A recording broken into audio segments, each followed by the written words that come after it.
Are we live? I think we're live. Okay, hi, this is Trevor Emden, and this is the first in a little series of how to attract money fast.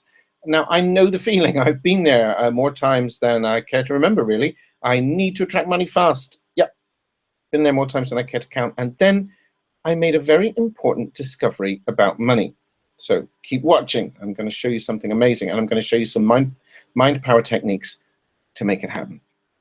Money, my friend, is a state of mind. It's not something out there. You think that sounds crazy. I need to move this.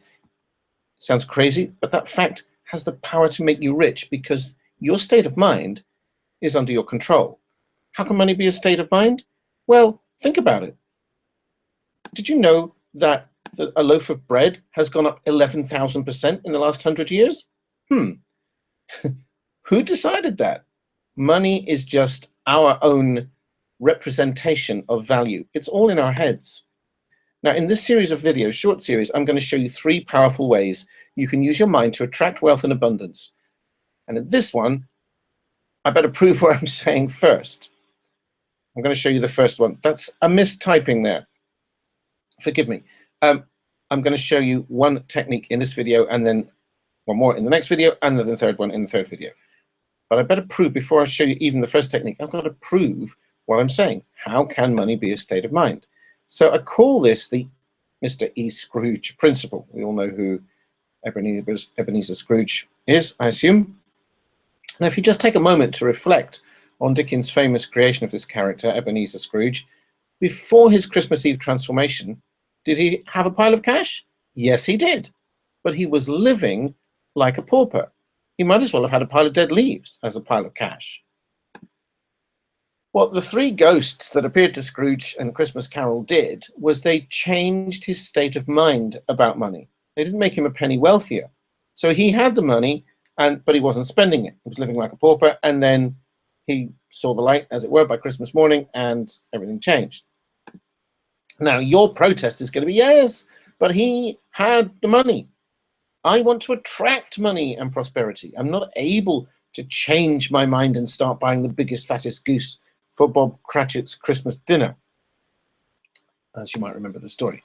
But the point I want to make, you're right, but the point I want to make is that money is never the end result you want, no matter how much you think you're lacking right now. Scrooge's money was of no use to him until he began spreading it around. And once he did that, he brought a lot of happiness.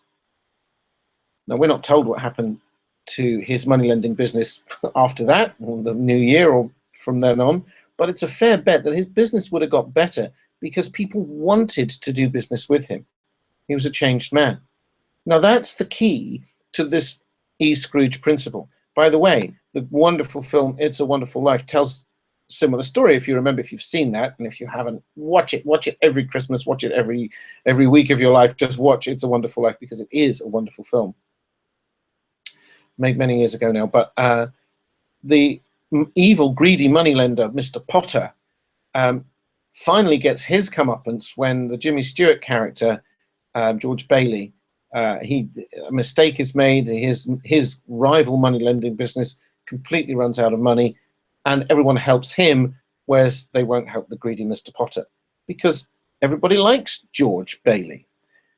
So the message is given in different ways in those 2 stories, but the message is powerfully true. Good things happen to good people. Now, I'm not saying you should be a saint, and I know those are stories, but they've endured because we know in our hearts that there's a deeper truth in them. So here's subconscious mind technique number 1, your E. Scrooge principle. No one is stopping you from spreading kindness and goodwill, even if it's not Christmas Eve. You say, well, I haven't got any money. You're not asking you to spend money. You don't need to do that. You can smile. You can pay compliments for free. You can give people, you can give people thanks. You can, if it's appropriate, you can even give people hugs. But well done. Thank you for smiling. I really appreciated the way you gave me my change when I bought fuel for my car. Whatever. Those people are real people just like you and me. They have their problems too. They have their worries about their looks and their relationships and their money and their health and their children and their parents and all the things that we all have. So someone being nice to them will make their day. Now, the little people, the big people, there's no such thing as a little person. Everyone who makes this world go round. Be kind to people. You don't need money to do that. Spread kindness, pay it forward. Start thinking, making it your priority as you go through your day and about your business. How can I make everyone who I meet, how can I make their life a little better today? If you do that, watch what happens. If you want to attract money fast, will that work? Well, you stand a much better chance of attracting money than when you're being greedy or grumpy. Believe me, or worried even. Try it. And in the next video, we'll talk about creative visualization, but the proper way. I will see you there.